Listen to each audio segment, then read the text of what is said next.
so happy to have all of you here because we believe we're going to start a movement. I actually believe we're just going to push it a little faster because I don't recall if Kathy Schrock said this earlier, but one of my predictions for the future is it's not going to be a question as to whether we can allow cell phones or other technology in school. Kids are going to consider that a right. And if they don't allow kids to use technology in the classroom, kids are going to vote with their feet. 50% of kids in large urban districts already vote with their feet and don't go to school. Of the kids who are in school, many of them find it irrelevant. We need to make education relevant and let them use the tools that we use in the real world. Comment over here. To back up, I agree with everything you're saying. Back up your point. My students who are in the lab are always on Google Docs, Google Draw, and they have the chat feature open. And they chat the entire period. I can't look at everybody's chat. I don't give a crap what they're chatting about. Just like you can't monitor every I'll hit print screen on you. I said, if I think that you're not chatting. 95% of the time when I hit the screen on them just to see, they're chatting about what we're going over in class. Right. So, yeah, I could have them close out the chat feature because it's there, but why are we going to? It's there. You got to learn, like you said, teach them how to use it. Right.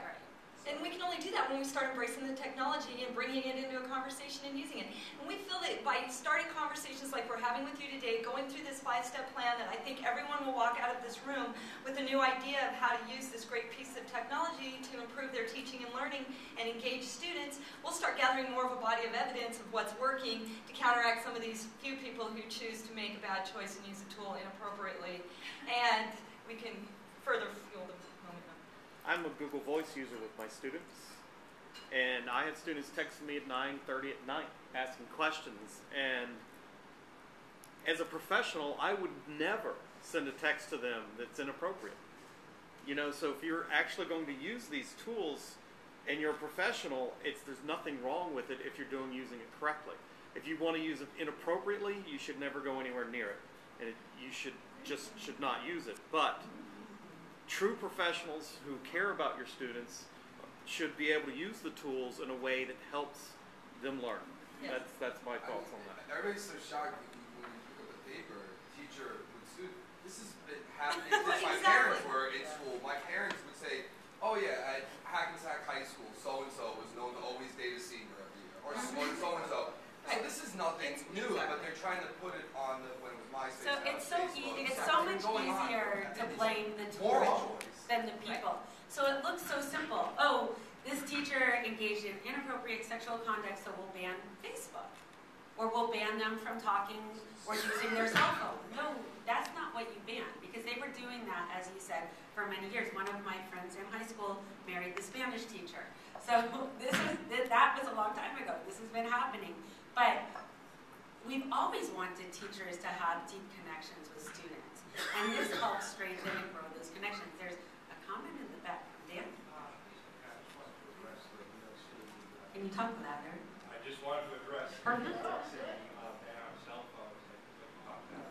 Changing the chance of my doing your job.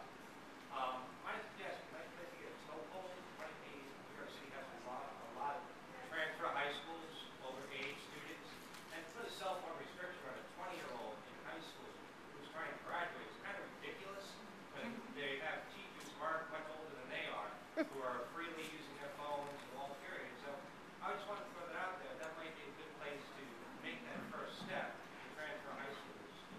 So I think that did we have did you have a comment? I just wanted to piggyback on the other people, and my thought is that we have to teach students also to monitor each other.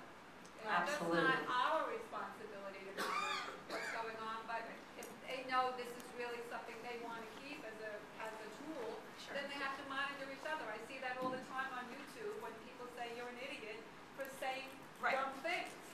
And we bring students into that conversation when we get to the step where we bring cells into the classroom. We invite the students to be part of the conversation on the fair use agreement and the acceptable use policies. And we work as a team to bring in their tool because they are motivated to bring this tool into the classroom.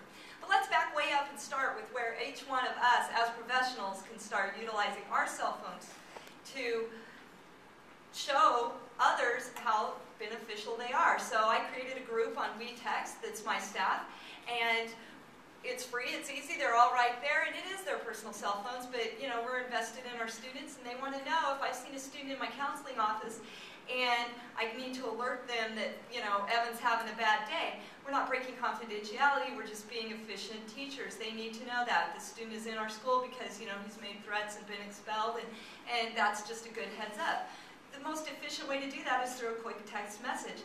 Same thing. If the student happens to say, get a job, and we're all really happy because the student has needed a job for a while, I can text them out in a quick free text, and they all know to congratulate this girl that she got a job. E-text, is it W-I-I? It's W-E-T-X-T. We text. And Swaggle is another, while we're on that, if you want to write down tools, and they're all here. And I'm going to let Lisa share a little bit of how she has had some experiences with the teacher using the cell phone for professional purposes. And this is a progressive plan, so this is a starting spot. And I wanted to build a little on what Dan was saying, because what we find is important, even if cell phones are allowed in your school, we suggest you start with this plan. So it does start with using it for your own professional purposes, because you want the teachers to be comfortable with the tool before you start introducing it into the classroom.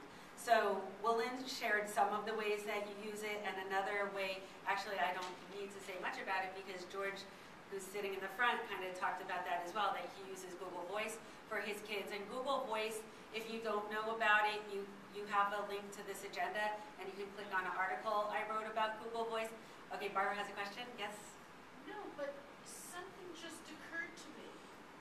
In a couple of our classes, some of our teachers are using clickers. Uh-huh. And they're doing polling with the clickers. Right, so save yourself $3,000 and don't worry about distribution of devices and collection. What a way to convince your principal that this can work the same as a clicker.